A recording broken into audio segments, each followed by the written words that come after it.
So, Catherine, thank you for joining me for Art, Life, and Social Practice.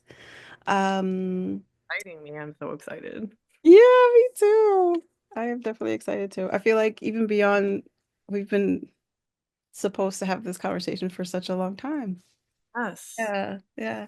We've been Uh, having bits and pieces of this conversation for like 8 years now. Um, but but it's always been in like tiny little pieces. that's true. That's true. Okay, so I definitely one of my you hopped ahead, but I definitely it's as I was preparing for this, it dawned on me. I'm like, wait, how long have I known Catherine? How long have we known each other? I mean, maybe I'd say it's been like a little less than a decade, but I'm not totally sure. I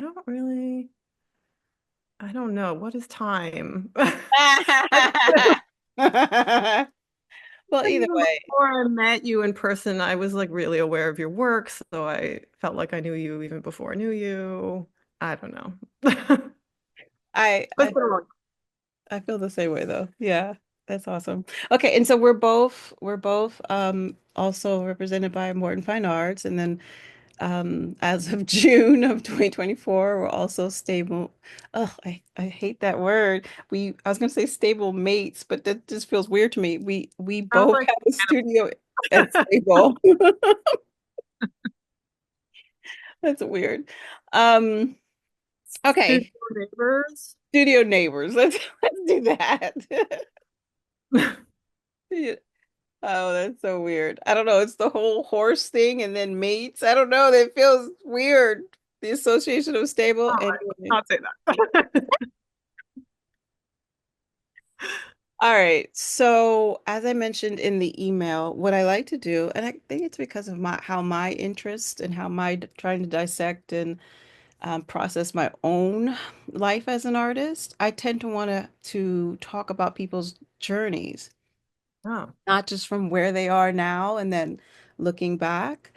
I mean, and not to say that if there's a point you're trying to make from um, any question or answer, I'm not saying don't talk about the present, but I always like to see how we and you get to this point. I feel like so many artists like create this mystique and they do not want, or a lot of that is kind of shrouded in mystery sometimes. Maybe it's not the artist's fault, but it often is like there's this like idea that you can't share all the secrets of your success because then other people might take it away from you or something like that. Yes. Uh, It's, not open or generous. oh, it's not. It's not. And I think that a lot of us expend energy to do so, to hide or to not reveal. And I think the industry promotes that perspective. Yeah. Uh, Yeah. Okay. So, Catherine, I want you to introduce yourself. How do you like to reference yourself? How do you see yourself um in the world? oh, okay.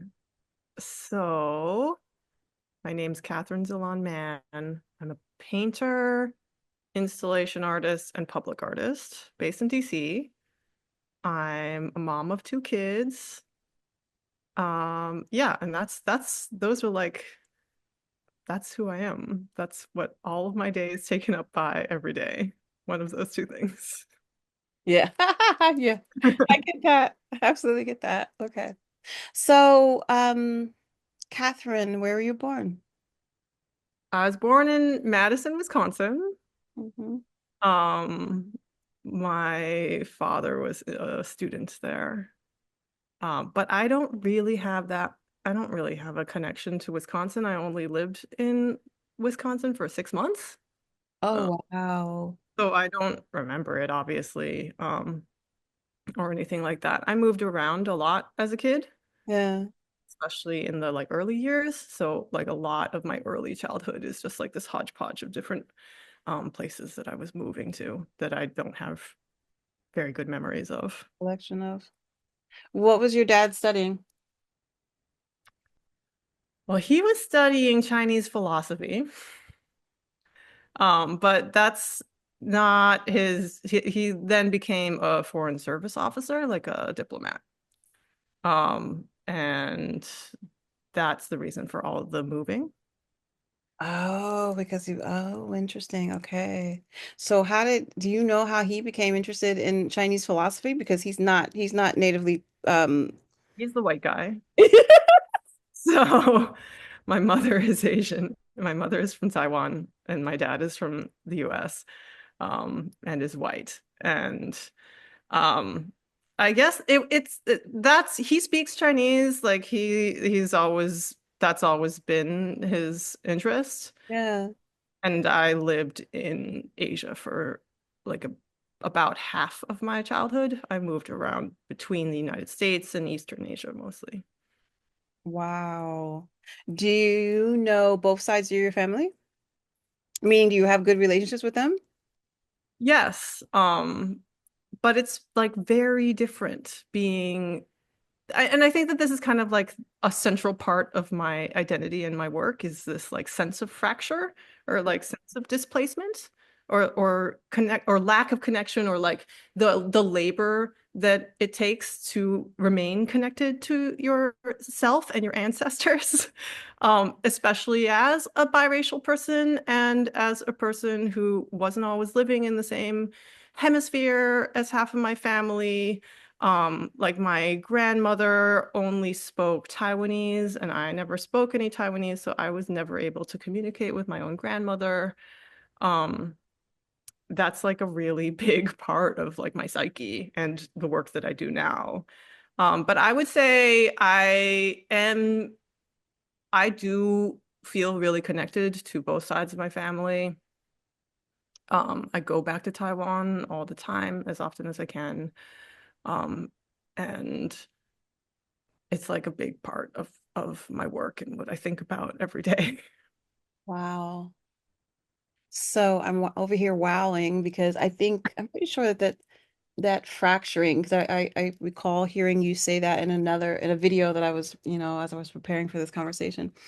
And I'm pretty sure that we have connected. One of the reasons why we have been so connected throughout the years, even though, is because we both have that feeling of that fracture in relationship to being someone that is, I don't know, almost like disconnected, somewhat disconnected from a permanent place of land and con people, um, or the perceived way of connecting to land and people.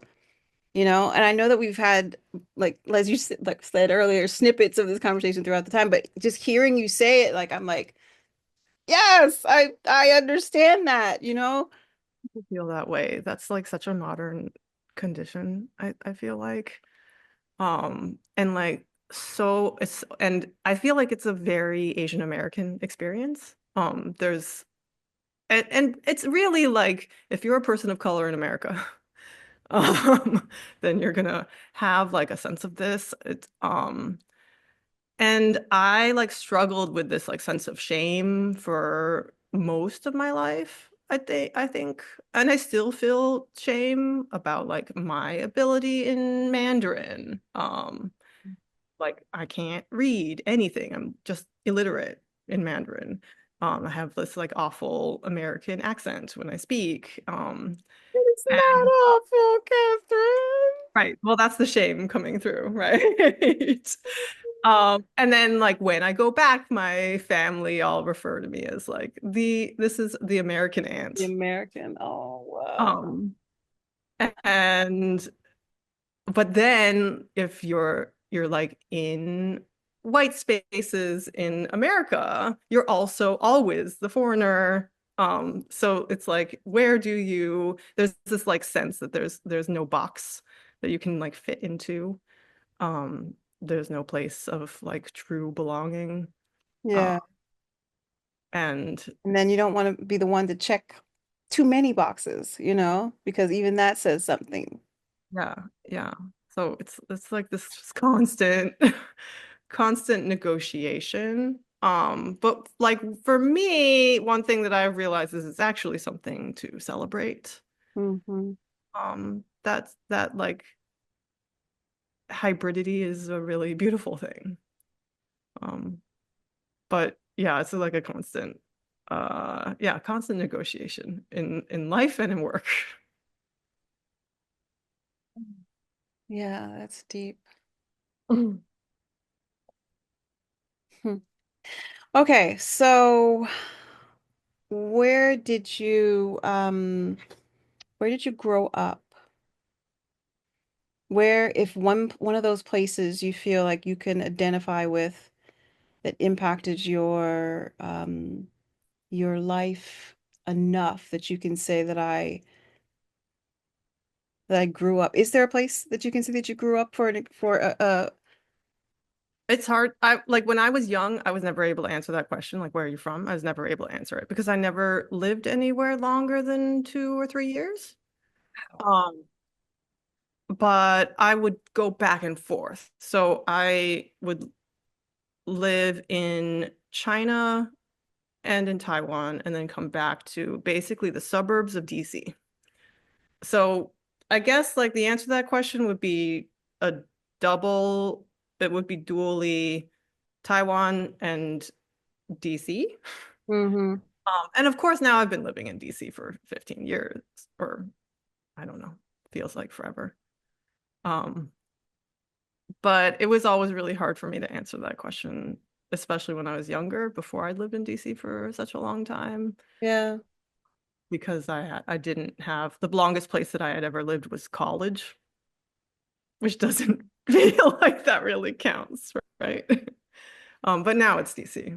Yeah. Wow. Okay. And you are an only child, right? Oh, Hell, I have a little brother. really? I'll meet him someday when he ever comes back. He lives so my brother lives in Senegal right now. He's also a foreign service officer. He's a diplomat like my father was. Oh, that's interesting. And so are who's older? I'm the older Oh, you're the eldest. I'm the eldest as well. older Yeah, sister. the eldest child. Interesting. Wow. And your mom, where's your mom now? Where are your parents now? So they live in Northern Virginia. I go to see them all the time, actually. Oh, that's wonderful. Falls Oh, Church. that's wonderful. Okay. So when were you exposed to art in a way that you can now look back and say that that influenced who I am right now? I was one of those kids that I think I was like one of those annoying kids in a way that always knew what they wanted to do. I Like know that girl. I always wanted to be an artist, since I can ever remember, since being like a tiny child. I just didn't know that it was like financially possible or like practically possible to be an artist. So I spent Yeah. like, a lot of time being like, I want to be an art teacher or an art therapist or like somehow or a graphic designer. I worked as a graphic designer for a little while. Um, More like financially sound ways of having a creative life. Hmm. But I always wanted to be an artist in some way, shape, or form ever since I can remember. And like the way that I played when I was a kid, I would basically like boss my brother around to like make really long drawings, which is like, oh, I still make really long drawings. It's the same thing. It's Okay, amazing. so how would you instruct him? Oh, he's like terrible. He was so bad at it. I'd just be like, okay, I would make like a long horizon line like on a long sheet of paper, and then we would like I'd be like, okay, we're gonna populate this like horizon, this landscape with animals or whatever it is. So I would like do 80% of it, and then he would also be forced to do it. But I feel like all artists have some kind of story like that. You look back at the way you played as a child, Oh, and then it's like, oh, I'm doing the same thing now, except for now I'm a middle-aged lady. Do you feel that way? oh, Catherine, I have a story. So I remember being in my room at some point, maybe because I knew I wanted to be an artist since I was 8. as well, really early as well. And I remember being in my room, and at that point I was, because I think there's an 8 year difference between my brother and I. So I was the only child. And I remember having me being in the middle, and I remember putting all of my pretty things that I could associate them. And I may have even, maybe even at that point, like color arranged them, you know? But I will say the majority of them had like pink or purple because those were my colors at that point. Excuse me. And I remember like sitting and being in the middle and having my favorite things around me in an arrangement. Um yeah, and it was a thing. It was like I was encasing myself. I knew that doing so made me feel good, it made me more aware. I absolutely have that's one of my That's main all memories. of your work, and you're doing literally exactly the same thing now. I think it's such a beautiful thing is to be able to look back at, and I feel like so many artists have some story like that, even if you didn't realize it at a time, or if like you came to art later. It's like the thing that drives you always. And it's like a intuitive and like maybe even a little bit beyond language, but it's still like Absolutely beyond language. I mean, not to say that language can't accompany it, right, along the journey, or even at some point you get better at the expression of language in relationship to your core being. But the other reason why I like to do this chronologically is because I don't think it's just artists. I yeah. think that people, I think that people have these connections as we come out of even in the womb, depending, and I was going to say depending on the type of pregnancy the mother has. But the truth is that that connection happens either way. And meaning it can be positive or negative, Yeah. either. And then as the child, at least in my beliefs, as the child comes and the mother and whatever that social contracts and constructs that happens, that influences whether or not they're able to keep those connections going. You know? So, and I say that because I think that the scientists get some of that energy early. I think that the mathematician gets some of that energy. Do you know what I mean? Like sometimes it happens, even, the caretakers, the nurturers, like the nurse, the doctor. Does that make sense? Yes, it's so true. And it's like, I feel like we don't talk about this at all because it's childhood is just kind of seen as frivolous and perhaps like cut off from who you really are. Yep. But it really is the spine of everything. It is. And so like I know I had a feeling we'd be everywhere in terms of our conversation, but I'm just like it's okay. Well, But hopefully that's the point, right?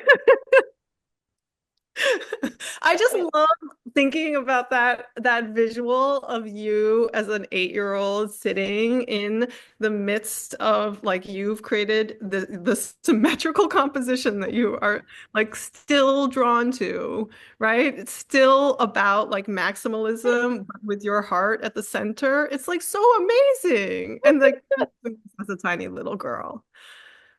I yeah, that's kind of awesome. And then on I have to think about like the imagery of us talking yesterday, like me coming into the studio, you helping me bring things in, and then me pulling out, where I was in my work in this particular current series that I'm working on, and I was working on the floor and showing you, where I was. To me, to now talk about that in relationship to this conversation, I'm like, wow, the parallels. Oh my God, it's in your body. It was just like, it was even in the way that you brought out your dolls and laid them on the floor. Like, even like you didn't even realize it's just like in your hands. And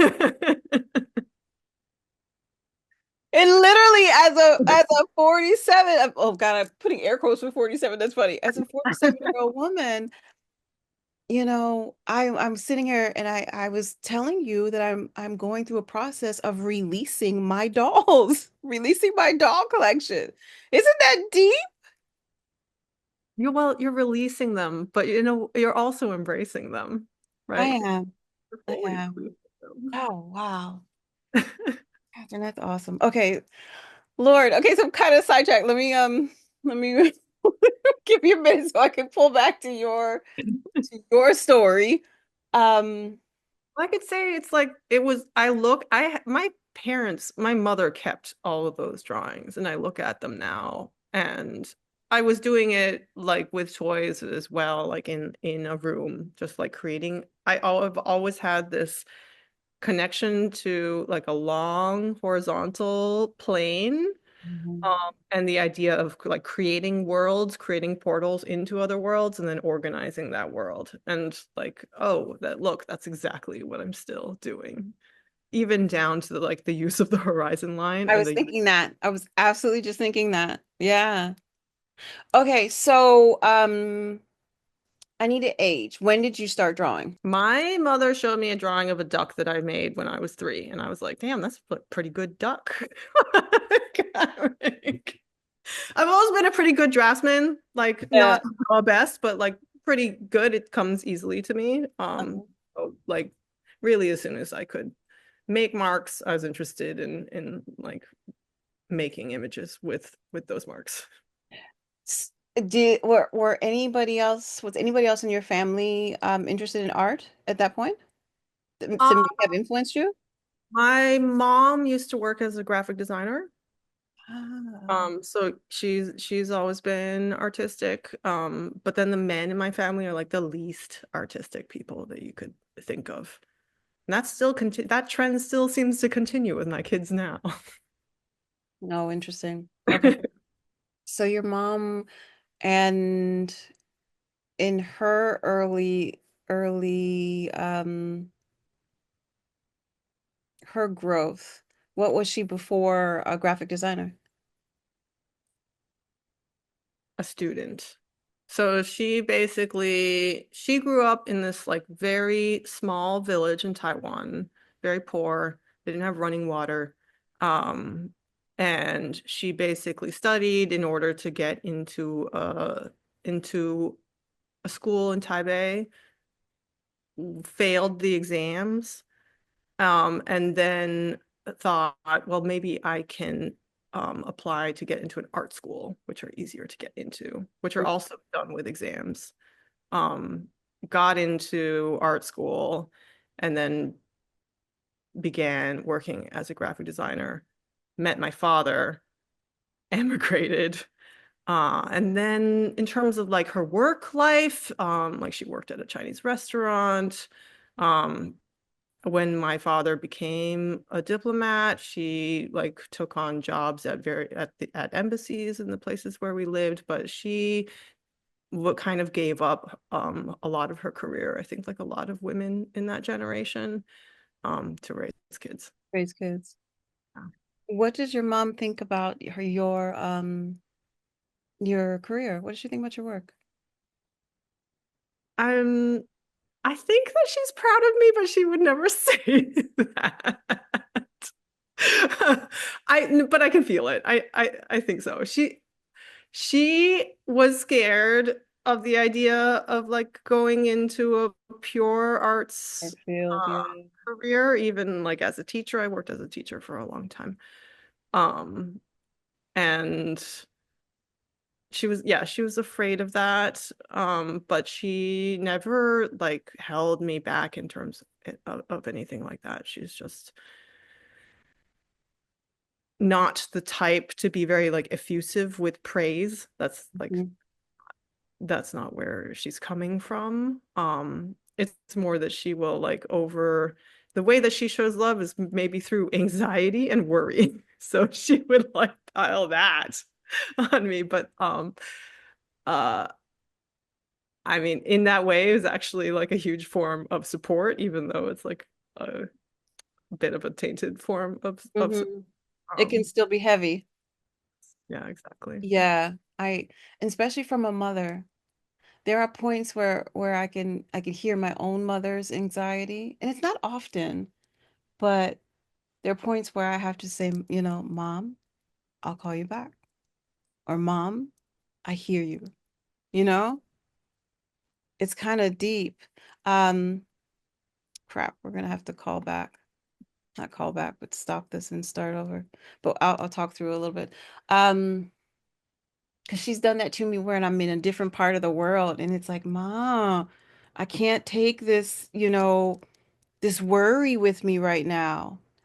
Like I have to be, I hear you, I'm gonna categorize it, but I gotta be able to move forward in this place that I'm at. Do you know what I mean? So hard. There's like so much there. My mom had a really hard life when she was a child. And so like I have always had, especially when I was younger, had this like Americanized idea of like, God, can you just like give me some boundaries and like chill out, mom? And not understood where she has come from, Yeah. a lot of the trauma of her life, um, and also like not even understood my own kind of Americanized biases, and kind of white supremacist biases that like you should just be like more rational and be like, um, yeah, I think that there was like a lot of kind of internalized racism really in the way that I sometimes thought about my own heritage and about like the Asian side of my family.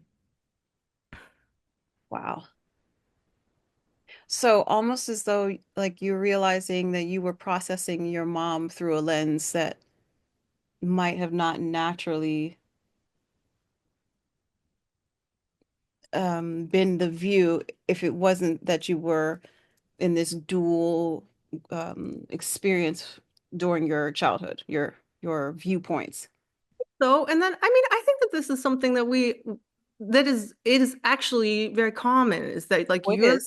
coming from you think that like you have come up and like your way is the right way and you don't look at all the ways in which your own biases have been tainted by our culture. Hmm. It's, so problematic, but you think that you're the reasonable one. Right. I love it. Yeah, absolutely. And I think that, as you are a mom and you're looking at your own children and you're looking at the way that they're perceiving the world and then giving their perceptions back to you as they grow, like you hear some of it, you see some of it, and it can be alarming. Um, it can be where you're looking at your child and be like, little person, I didn't, like the acknowledgement that, oh hell, they're like processing, all these little dynamics, and this is how they have internalized them thus far, and they're giving you an example of it as they progress. It's a it, it's beautiful. It's It's a little frightening at times. so scary. And then it also makes you like recognize all of your all of my internalized biases that I didn't think about. And it's a gr humbling. It's like a humbling experience, for sure. Oh, it is. And it's been really important. It is. It absolutely is. And then what's amazing to me is the way that, life processes or progresses and progresses. It's like you realize that it's not just you having these I don't know, acknowledgments or realizations, but it's also if you have people that are actively in your family, people that are actively intuitive or actively insightful, people that are actively working on who they are, you know, because Yes. some families, they have blocks. They have members that are not doing that work, for whatever reason, for illness, for just ego, for stubbornness, for trauma. And so what happens is that if they're not doing that continuous work, that continuous, I'm missing, I can't think of the word, but it's like insightfulness, right? Then you can have blocks. You have blocks in your information, blocks in your connection to your past, and even blocks in terms of your future if you can't get certain bits of information from a family member. Am I wrong? Yes, and I also think that there's like biases against those exact processes that you're talking about. Like intuition is looked down upon, or magic. In American value. Yeah. Yeah. But Um, you know that that's strategic, right? That's part of yes, yes, it's part of like, yes. oh my God, it's strategic. Yeah, it And absolutely is. Because who are the people who are intuitive and who are insightful? They're women. Um, yeah. they're And it's women, they're indigenous, they're people of color, people that have different religious beliefs, people have that have different cultural beliefs, and so much so, very specifically, people that have all the people that I've named, and that have been historically have relationships with their land, with their culture, with their language, and then that have been stripped away from them, either slowly, dramatically, through time. That relationship is ciphered, and then this other overarching crap, not all of it is crap, but you know what I mean, is then imposed on them. And then in that process, it's like the misinformation that's then threaded to them, to us. I feel so grateful to my mother and to my children for giving me the opportunity to unwind some of those things in my own mind. And also to my practice. Like art has been a really important tool for me to unwind those things. Like next Monday, I'm giving a lecture at Micah about landscape in Buddhist cave painting.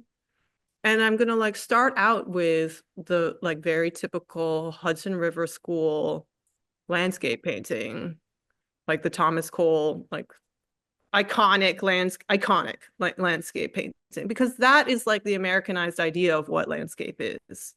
It's manifest destiny and it's Let's not go there. like all these scary things, but those things are like we've been steeping in those things as Americans.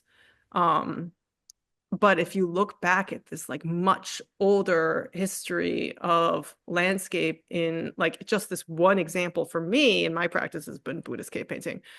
Um, it's like landscape as a magical tool, as a method of ritual and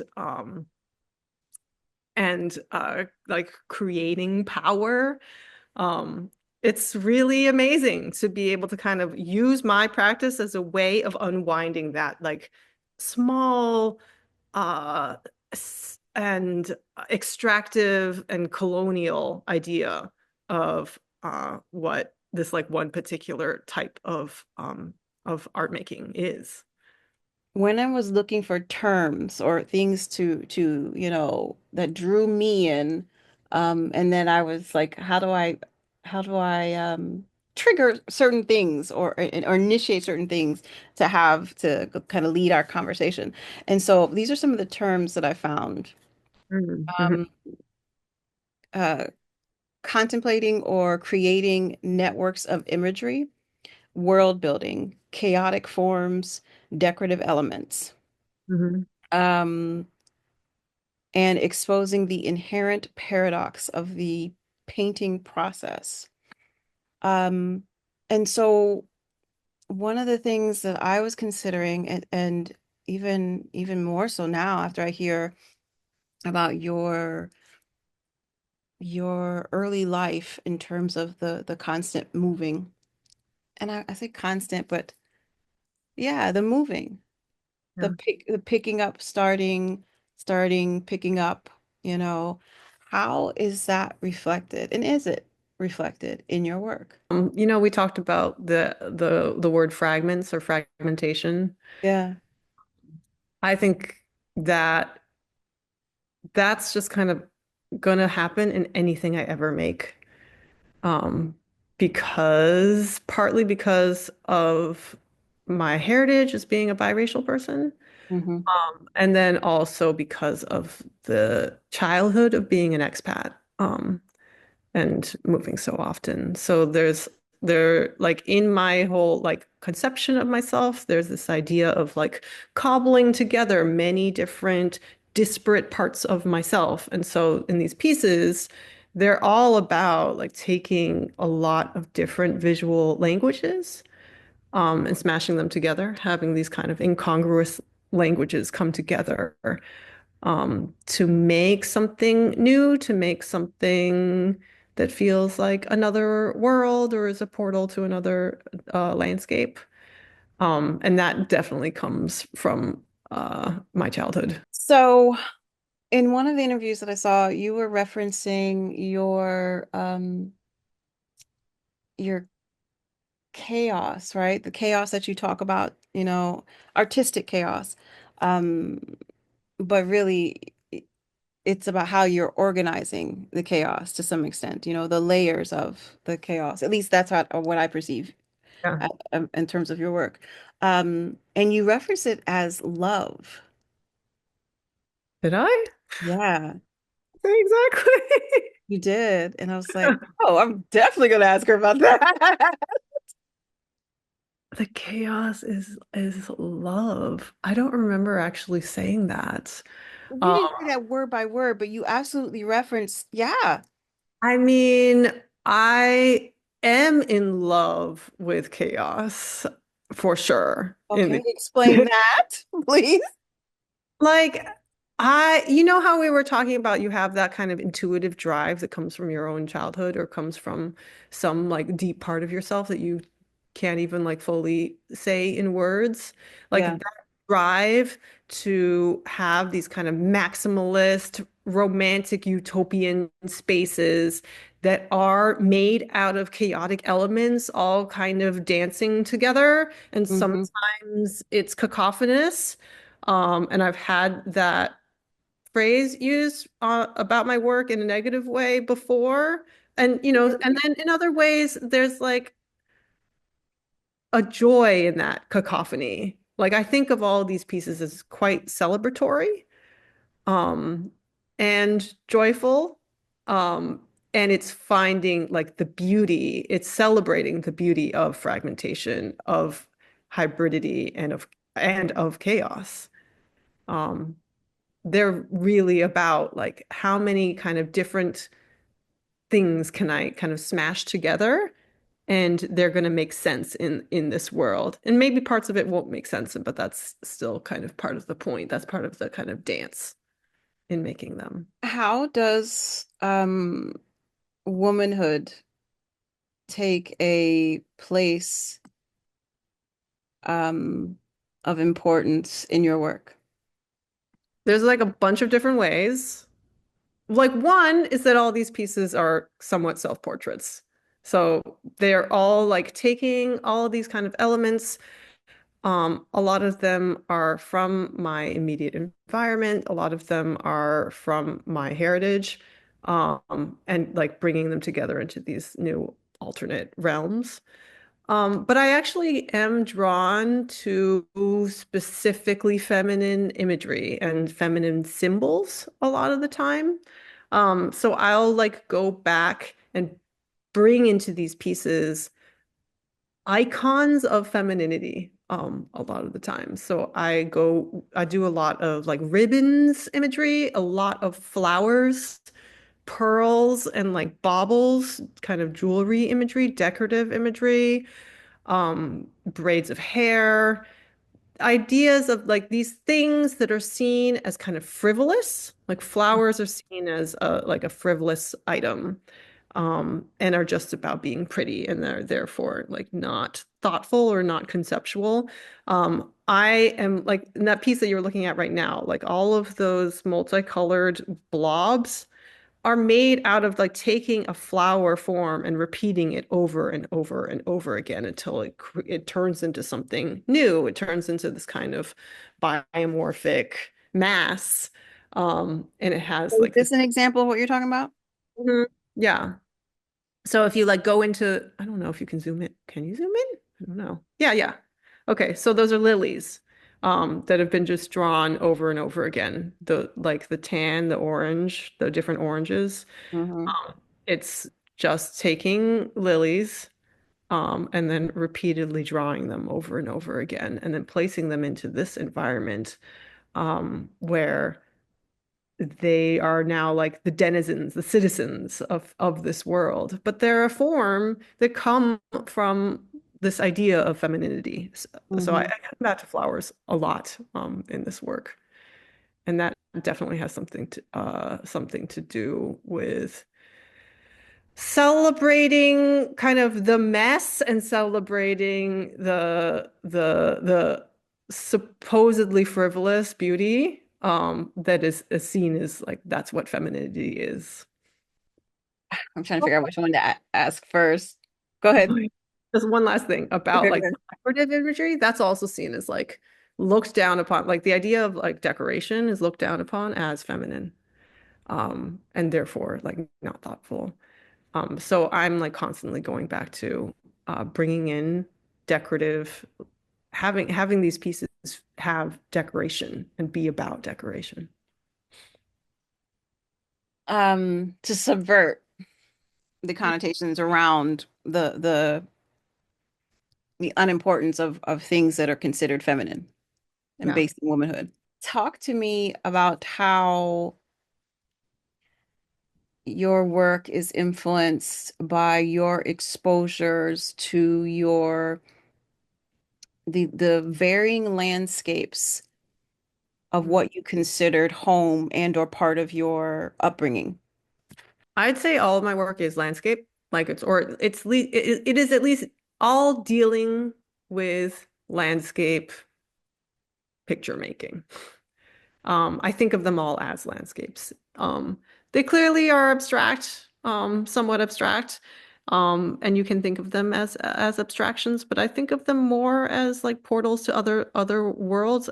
And they're not necessarily like this is the landscape of my youth in high school, and this was the landscape of my like when I was 5 in Beijing. Um, Hmm.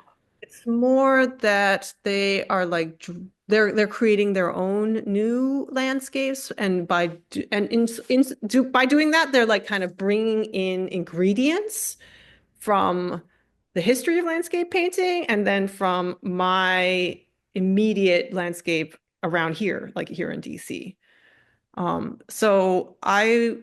When I was in high school, and sometimes in middle school, I would go back to Taiwan and I studied under a traditional sumi ink painter master. So that's how I originally learned how to paint is very traditional sumi ink painting of like bamboo and orchids.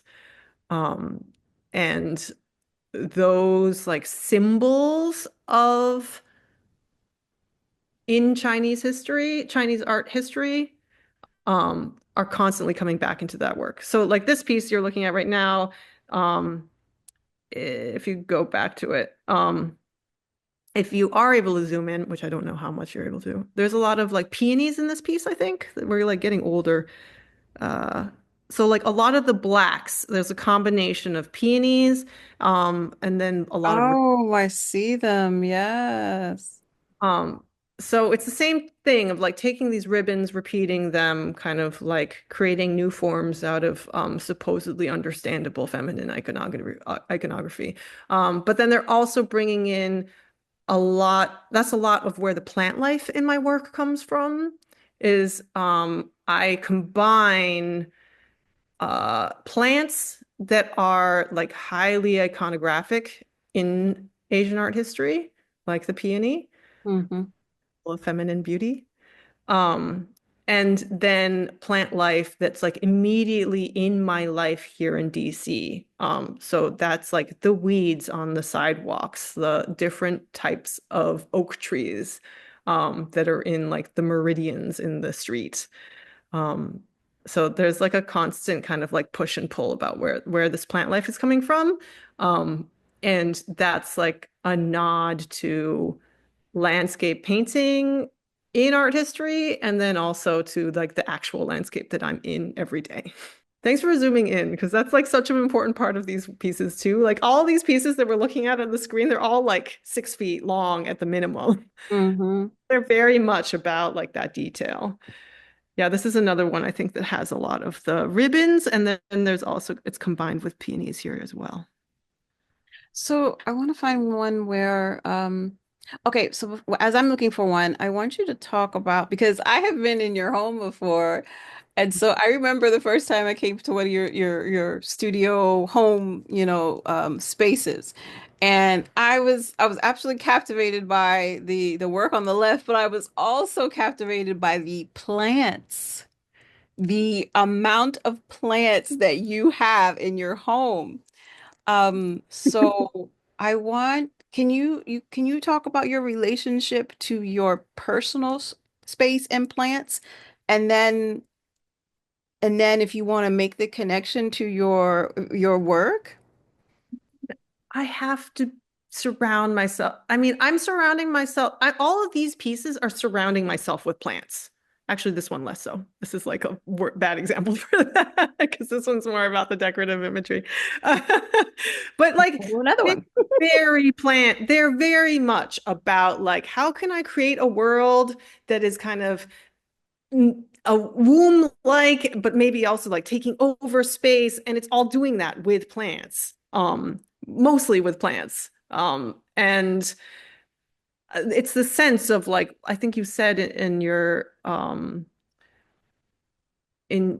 original document something about like connected networks, right? Mhm. And that's what like plant life does um, for me. Uh, so it's very much about kind of like how do all of these like citizens of the world, the plants are the citizens, right? Or how are they kind of weaving together um and how are we like also a part of that? Yeah, so these are better examples. I think more they're more plant. I guess they've gotten more planty in time. Mhm. Um, and so of course I'm gonna like live that way, right? We can't it probably was not even on purpose. They've just slowly, my plant collection has slowly like grown over time.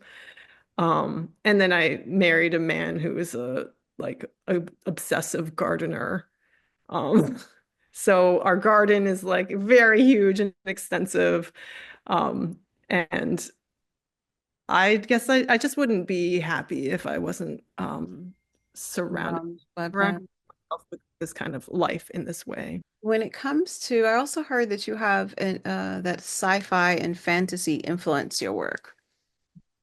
When did that happen? Is there a point in your life where you can say, this is when I noticed, or this is when I saw that this may have a lasting impact on the types of work you create? I'd say I don't know if there's like one point for any of these things, you know? Mhm. Like I don't think I've never been the kind of artist that's like I'm going to combine like this thing which means this and then this medium means has this conceptual meaning to me Mhm. and all going to combine and make this conceptual statement. I've much more intuitive and kind of feeling along blindly Mhm. kind of artist. And then eventually I look back and I realize that, like, oh, these are the things that my intuition was kind of guiding me towards. Um, Can you do it from that perspective then? from that perspective, I think that I've always been like, ever since childhood, it's been all about fantasy. Like Mm. those long drawings that I was describing, those are like escapist fantasies that Hmm. I'm building, right? And so these pieces are also somewhat escapist fantasies. They're Hmm. meant to be immersive spaces that you kind of can fall into, and feel as if you're in entering into this other realm. That is like the nature of fantasy. That's what fantasy means. And so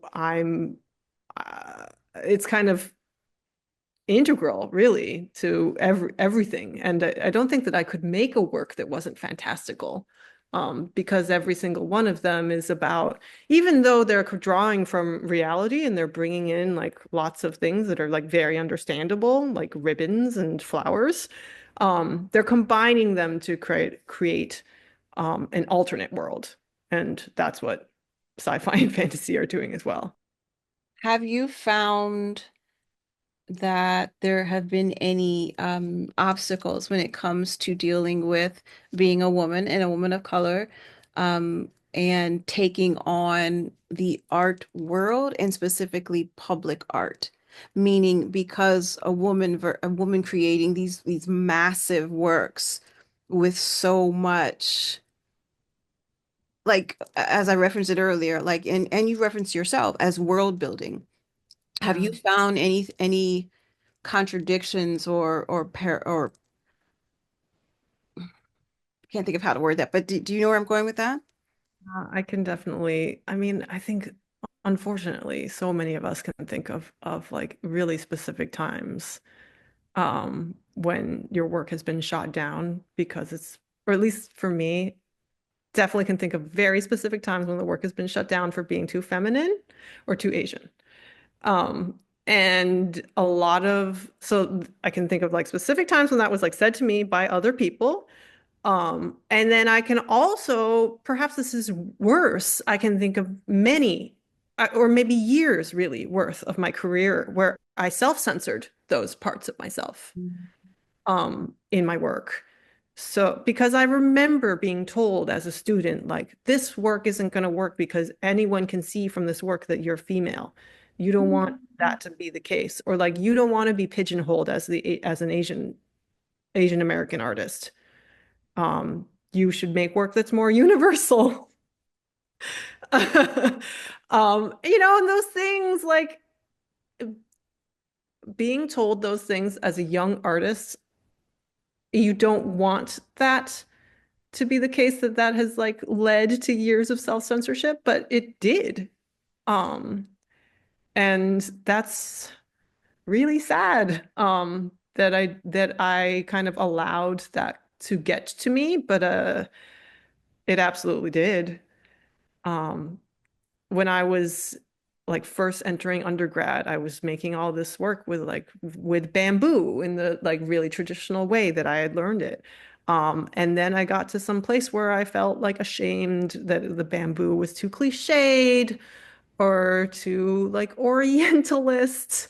And I took out bamboo. I didn't do bamboo in my work for a really long time. And now I look back at that and be like, oh, that was internalized racism. Um, so that's an ongoing journey for sure. And then in terms of like public art, I love doing public art. But it's definitely a challenging kind of field to work in because you're working with other people and you have to make work that is like acceptable. And um, I've had pieces get shot down because something looked like a fallopian tube. Like that literally happened not very long ago. Um, and that's really, I mean, that says so much, right? That Looked like a fallopian tube. Wow.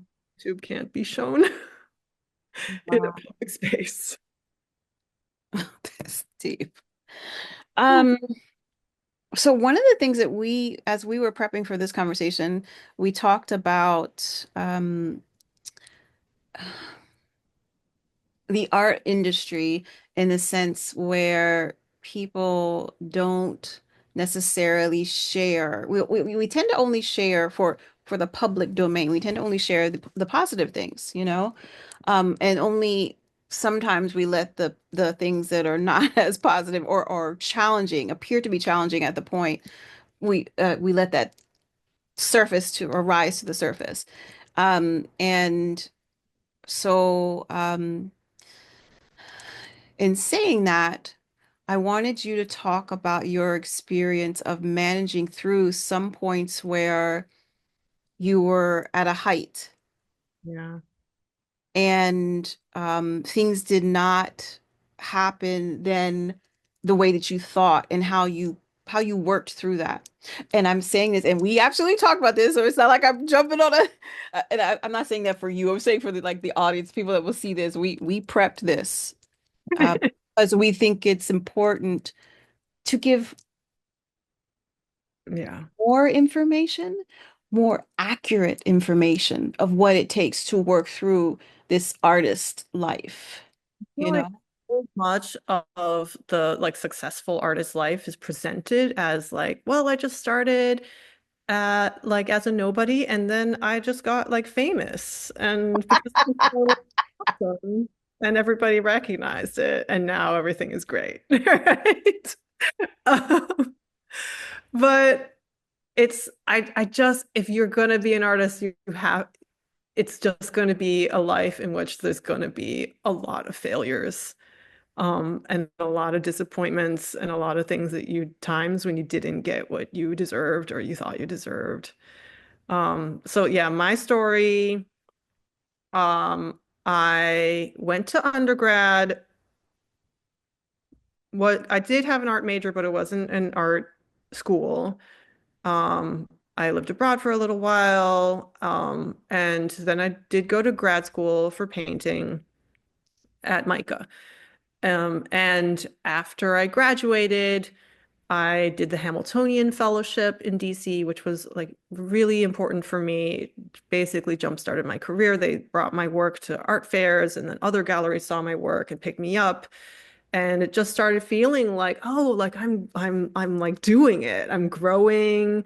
I'm gaining gallery representation. It's felt amazing. And there was a point when I had a gallery in LA, a gallery in New York, one in London, one in DC, one in Toronto. Um, and of those five galleries, I had um, my first child, Mm. and uh, with like a year on either end. It wasn't because of having the child, but it was like just timing. On the year of a year on either side of having my son, I lost all of those galleries except for the one in Toronto, um, which was, but yeah, it was it was really hard. I'm so Um, sure that it was, yeah. really hard. And one of those galleries, the New York one, went out of business while owing me money for my solo show there, like a lot of money. Really, I can still remember getting the phone call and how I cried. Um, and it just felt like I don't know. It was such a it was a very scary time. Because having your first kid is really scary Oh, it definitely is. anyway. Mm. And like trying to be an artist mother is really scary. There's this question of like, will I ever be able to make art again? And then on top of it, to have this kind of professional collapse. Uh, The appearance of.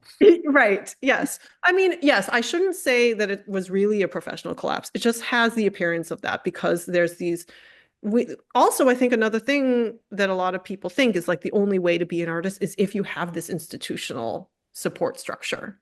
It's true. And I bought into that. I think I did buy into it. Like I thought, well, if I don't have gallery representation, then that means like I'm not a serious artist. Like I haven't made it. You can't. But that absolutely wasn't the case.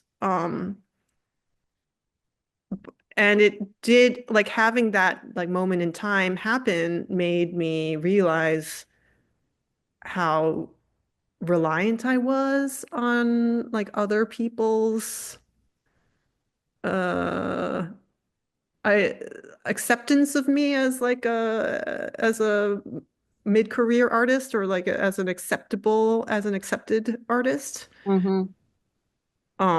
And if you really think about it, that's actually crazy because that's like why do we become artists if like are we really becoming artists so that we can like be in these kind of conservative art world systems?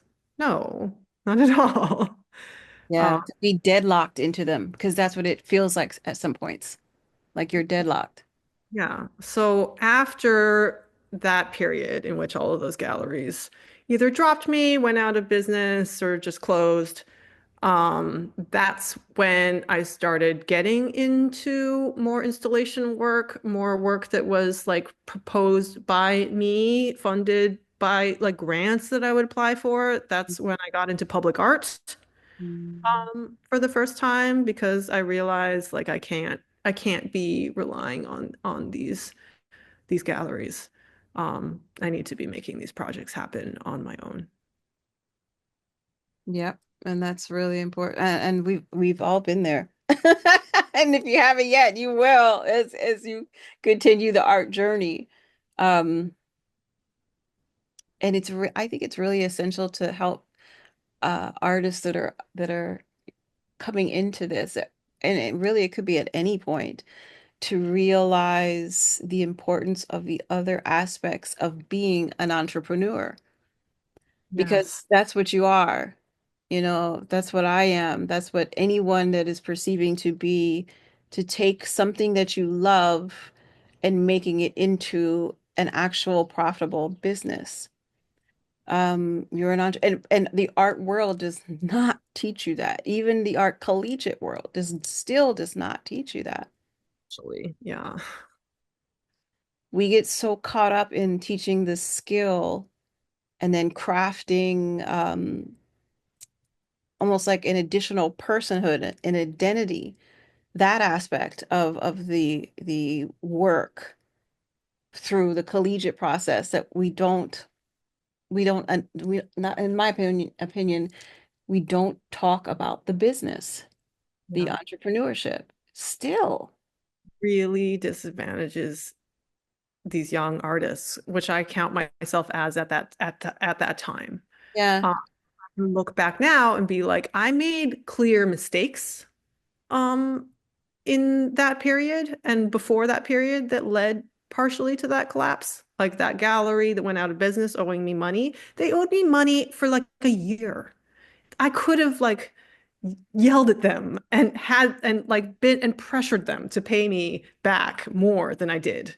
But I didn't do that because I was like, oh, let me go along and get along and let me just be like grateful to these people for like showing me. That's such a like a lack of understanding of my own power. Yeah, and it's also something that they expect from a woman Mhm. versus what they would expect from a man they were in a contractual agreement with, It's you know? true. The first, maybe not the first, one of the first public art pieces that I ever did. Um, it was through a curator, and I proposed a budget, and she came back to me and said, "You need to double this budget." And that's what I needed to learn. I needed to know that. But I should have known that already. Like my years in art school should have taught me that, but nobody did. And fortunately, I had this person who came to me out of like the goodness of her heart, really, to tell me like you're not asking for enough money. Um, so thank God she told me that, but I should have known already. It's okay, now. No, now, yeah, I'm And in you've a. known for I'm sure this is a good uh length of time. But it's also good that you're sharing that aspect of it and able to talk about it, because some people they harbor it and don't realize that when you just leave it in your body, that it's counterintuitive, it's counterproductive. Yeah, yeah. Okay, so Catherine, tell tell your audience, where do they find out information about you? How do they keep in contact with you? Okay. I guess I'm on Instagram. That would be like the main. I'm not like as active as I could be, I suppose. My handle is Katzulan, which is Ktzulan. Projects that are coming up. About to be in this very large group show at Micah that's opening on Friday. Oh, nice. Um, that show should be really cool. I'm excited about that. And then later in February, I'm showing a piece at the Walters Art Museum, which I'm really excited about. And Large then, scale? yeah, it's like one of my large mosaic pieces. I think I actually showed you like went cycled through it on my website. And then I also have a solo show in San Francisco in the fall that I'm working Oh, towards. nice. So we have been, I think we have actually done 2 hours of talking, and we didn't even talk about process. We didn't even talk about, so we might have to like pick up another conversation, but I don't want to make this one Talk too about long, humanizing of plants. Okay. which is important. Um, I think it's hilarious that we got on here and I mean I kind of knew that was going to happen, and it tends to happen, especially with people that I already have a relationship with, and we get into talking about art, we just flow through it, which is wonderful. So I reserve the right to call you to ask you again to talk about process, please. Yes. But There's so I wanted to say thank you so much for doing this conversation with me. I really I'm, appreciate it. And I love you, and you know I love your work, and I'm really happy that we've been able to have this friendship for so long. This is kind of awesome. thank you so much. I loved this conversation. I'm going to be kind of inspired for the rest of the day. Thank you. And I'll see you later because I'm heading to the studio. Oh, sweet. Okay. All right. Okay, thanks. I'll see you soon. Yes, I'll see you soon. See ya.